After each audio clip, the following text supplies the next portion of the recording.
So I imported this 1990 Nissan Skyline GTR from Japan, and I discovered last week that you guys have a few questions about it. A lot of questions. 1,000 questions. So I've decided to answer a few of the most common questions by creating a little video that tells you a little bit more about my Skyline. I used to get this question all the time when I had my Ferrari, and it always kind of pissed me off because it's easy to find out what the Ferrari costs. Go on AutoTrader, type in Ferrari. That's what it costs. But there's no AutoTrader for imported Skyline, so I'll just come out and tell you. This car was in the low to mid $20,000 range, including the car, the shipping, all the import fees, and the taxes. Not bad for an icon. This is a 2.6 liter twin turbocharged inline six that makes 276 horsepower. Now, I put 276 in quotes because at the time there was this gentleman's agreement among all Japanese automakers to rate all high performance cars at 276 horsepower. So all your top Mitsubishis and Nissans and Subarus and Toyotas of the day all had 276 horsepower, regardless of how much power they actually had. Don't say I never taught you anything.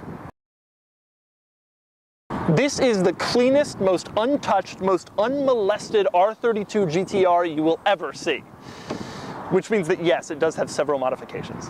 There is, for example, the exhaust, which is rather large. There's this big rear wing that kind of makes it look like a race car.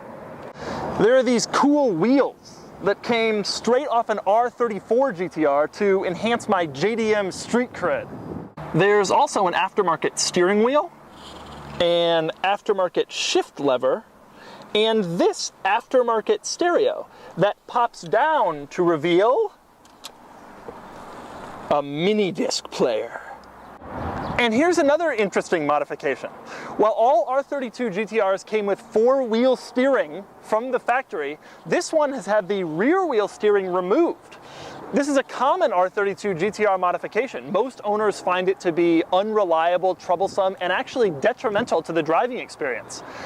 Land Rover air suspension. Oh, and one more thing. This little sticker here says tuned by HKS. Even though there's no discernible evidence that this car was actually tuned by HKS. Actually, it's surprisingly boring. Let me show you what I mean. Ah, damn it.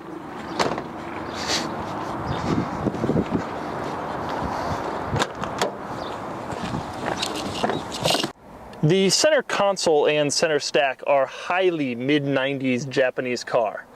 It's functional, and functional. And while I would say the gauge cluster has some style, that just wouldn't be true. It's functional. There are functional gauges in the center, functional seats,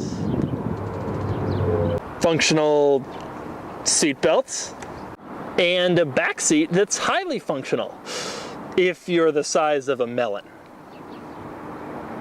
Even the trunk is functional. It's just a trunk.